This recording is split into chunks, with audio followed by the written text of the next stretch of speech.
Hi எல்லோரும் எப்படி இருக்கீங்க? வணக்கம் and welcome back to my channel. இன்றைக்கி ஒரு ரெசிபி வீடியோ பார்க்கலாமா?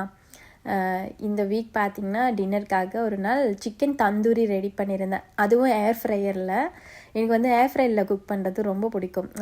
ரொம்ப நேரம் வெயிட் பண்ணலாம் தேவையில்லை, அடுப்பிட்ட வெயிட் பண்ணி அதை திருப்பி விட தேவையில்லை. ஏர் ஃப்ரையரில் டைம் செட் பண்ணிவிட்டு போனோம் அப்படின்னா ஈஸியாக வேலை முடிஞ்சிடும், டேஸ்ட்டாகவும் இருக்கும். ஸோ சிக்கன் தந்தூரி நான் இன்றைக்கி எப்படி ஏர் ஃப்ரையில் செஞ்சுருந்தேன் அப்படின்னு சொல்லிட்டு டீட்டெயில்டாக இந்த வீடியோவில் ஷேர் பண்ணுறேன்.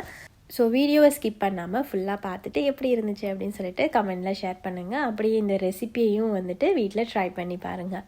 சிக்கன் நான் போன் பீஸாக எடுத்திருக்கேன். ரொம்ப குட்டி குட்டியாலாம் கட் பண்ணலை, மீடியம் சைஸில் கட் பண்ணி வாஷ் பண்ணி வச்சுருக்கேன். சிக்கன் பீசஸ் யூஸ் பண்ணும் பொழுது முடிஞ்ச வரைக்கும் போன் பீஸாக எடுத்துக்கோங்க. ஏன்னா அதுதான் நல்ல சாஃப்டாகவும் ஜூஸியாகவும் இருக்கும் சாப்பிட்றதுக்கு. ஸோ நானுமே அந்த மாதிரி தான் சூஸ் பண்ணி எடுத்திருக்கேன். இப்போ இதில் மசாலா மிக்ஸ் பண்ணணும். அதுக்கு பார்த்தீங்கன்னா 2 டேபிள் ஸ்பூன் அளவுக்கு கெட்டியான தயிர், 1 டேபிள் ஸ்பூன் தந்தூரி மசாலா, வெறும் மிளகாய்த்தூள், இது மட்டும் தான் சேர்த்துருந்தேன். அப்புறம் கொஞ்சம் இஞ்சி பூண்டு பேஸ்ட்டும் போட்டுருந்தேன். இதில் நான் ஆக்சுவலி மிக்ஸ் பண்ணும்பொழுது மறந்துட்டேன். மறக்காமல் கொஞ்சம் இஞ்சி பூண்டு பேஸ்ட்டு போட்டுக்கோங்க. நான் உப்பு ஆட் பண்ணலை, ஏன்னா நான் யூஸ் பண்ணியிருக்க தந்தூரி மசாலாலே உப்பு டேஸ்ட் இருக்கும். ஸோ அதனால நான் உப்பு சேர்க்கலை. நீங்கள் மசாலா தந்தூரி மசாலா யூஸ் பண்ணுறீங்க அப்படின்னா செக் பண்ணிவிட்டு உப்பு வேணும்னா மட்டும் ஆட் பண்ணிக்கோங்க. அதே மாதிரி நான் லைமும் இந்த சிக்கன் மேரினேட் பண்ணும்பொழுது சேர்க்கலை. ஃபைனலாக லாஸ்ட்டில் நம்ம பிழிஞ்சு சாப்பிட்றதுக்காக நான் இதில் சேர்க்கலை, ஏன்னா ரொம்ப புளிப்பாயிரும் அப்படின்ட்டு. தயிர் ரொம்ப முக்கியம். தயிர் சேர்க்கறதுனால சிக்கன் நல்லா சாஃப்டாக இருக்கும் சாப்பிடும் பொழுது. ஸோ அதுக்காக மெயினாக தயிர் சேர்த்து நல்லா மிக்ஸ் பண்ணிவிட்டு அந்த மசாலாலாம் சிக்கனோட செய்கிற மாதிரி நல்லா மிக்ஸ் பண்ணி ஒரு 15 மினிட்ஸ் அப்படியே வச்சிடலாம்.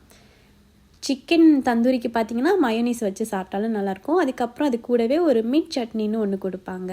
ஸோ அதுவுமே நல்லாயிருக்கும். இப்போ அந்த மின்ட் சட்னிக்கு ஒரு கை அளவுக்கு புதினா, கொஞ்சமாக கொத்தமல்லி, ஸ்பைசிக்கு ஏற்ற மாதிரி பச்சை மிளகா, அப்புறம் நல்லா கெட்டியான தயிர் இதுலேயுமே சேர்த்து, ஃப்ளேவருக்காக சீரகம், உப்பு இதெல்லாம் சேர்த்து தண்ணி இல்லாமல் அதை நல்லா நைஸாக அரைச்சோம் அப்படின்னா இந்த தந்தூரிக்கான மின்ட் சட்னி ரெடி ஆயிரும்.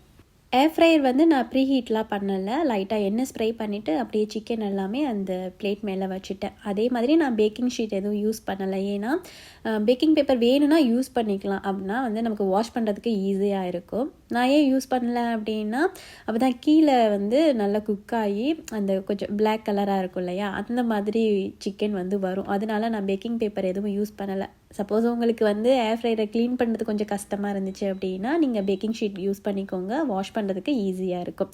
சிக்கன் ஃபுல்லாக ஏர் ஃப்ரையரில் குக் ஆகிறதுக்கு ஒரு 30 மினிட்ஸ் கிட்டே எடுக்கும். நான் ஃபஸ்ட்டு 200 டிகிரி செல்சியஸில் 15 மினிட்ஸ் டைம் செட் பண்ணியிருந்தேன். அது ஏன் அப்படின்னா அதுக்கப்புறம் நம்ம திருப்பி விடணும், அப்போ தான் அடிப்பக்கமும் நல்லா குக் ஆகும். ஸோ மொத்தமாக 30 மினிட்ஸ் வச்சுட்டோம் அப்படின்னா நம்ம மறந்துடுவோம் இல்லையா, அதனால நான் ஃபஸ்ட்டு 15 மினிட்ஸ் செட் பண்ணிவிட்டு அந்த டைம் முடிஞ்சதும் மேலாப்பில் சிக்கன் மேலே எண்ணெய் ஸ்ப்ரே பண்ணி அதை அப்படியே திருப்பி விட்டுட்டேன். ஸோ இப்போ கீழ்ப்பக்கம் அந்த சிக்கன் பீஸுமே நல்லா குக் ஆயிரும். மறுபடி நான் வைக்கும்பொழுது 15 மினிட்ஸ் வைக்கல, ஏன்னா ஆல்ரெடி ஏர் ஃப்ரையர் ஹீட்டாக தான் இருக்கும். ஸோ அதனால் 195 டிகிரி செல்சியஸில் 10 மினிட்ஸ் தான் செட் பண்ணியிருந்தேன். அதுக்கே சிக்கன் சூப்பராக குக் ஆயிடுச்சு. எனக்கு சிக்கன் தந்தூரி ரெடி பண்ணுறதுக்கு 25 மினிட்ஸ் எடுத்தது. இதுக்கு மேலே குக் பண்ணோம் அப்படின்னா சிக்கன் கொஞ்சம் ஹார்ட் ஆயிரும். ஸோ நான் அதனால் அப்படியே ஸ்டாப் பண்ணிட்டேன். தந்தூரினாலே அந்த ஸ்மோக்கி ஃப்ளேவரோடு சேர்த்து சாப்பிட்றதுக்கு நல்லாயிருக்கும். ஸோ கொஞ்சமாக அந்த சாக்கோலை நெருப்பில் காட்டி அது நல்லா சூடானதுக்கப்புறம் ஒரு கிண்ணத்தில் வச்சு அது மேலே கொஞ்சம் நெய் ஊற்றினோன்னா அந்த புகையாக வரும் இல்லையா, அப்படியே மூடி வச்சுட்டேன். அந்த ஸ்மோக்கி ஃப்ளேவரோட தந்தூரி சிக்கன், அப்புறம் மீன் சட்னி, கொஞ்சமாக எலுமிச்சம்பழம்லாம் பிழிஞ்சு விட்டு அந்த ஆனியனோட சேர்த்து சாப்பிட்றதுக்கு அவ்வளோ சூப்பராக இருந்தது. மயோனீஸ்லாம் வச்சு சாப்பிட்டா நல்லா தான் இருக்கும், பட் நாங்கள் கொஞ்சம் ஹெல்த்தியாக சாப்பிட்லாம்னு சொல்லிட்டு அன்றைக்கி மயோனீஸ்லாம் வச்சுக்கல, அந்த மீன் சட்னியோட தான் வச்சு சாப்பிட்டுருந்தோம். நம்ம மேரினேட் பண்ண மசாலாவுமே அந்த சிக்கனுக்குள்ளே சார்ந்து ஸ்மோக்கி ஃப்ளேவரோட ரொம்ப சூப்பராக இருந்தது. ஏர் ஃப்ரையர் இருந்தால் ட்ரை பண்ணுங்கள். அப்படி இல்லாட்டி பேனில் கூட எண்ணெய் ஸ்ப்ரே பண்ணி இந்த மாதிரி மசாலா மேரினேட் பண்ணி சிக்கன் தந்தூரி மீன் சட்னி வச்சு சாப்பிட்டு பாருங்கள். அவ்வளோதான், இதோட வீடியோ முடியுது. இன்னொரு வீடியோவில் பார்க்கலாம். அது வரைக்கும் பாய் அண்ட் தேங்க்ஸ் ஃபார் வாட்சிங்.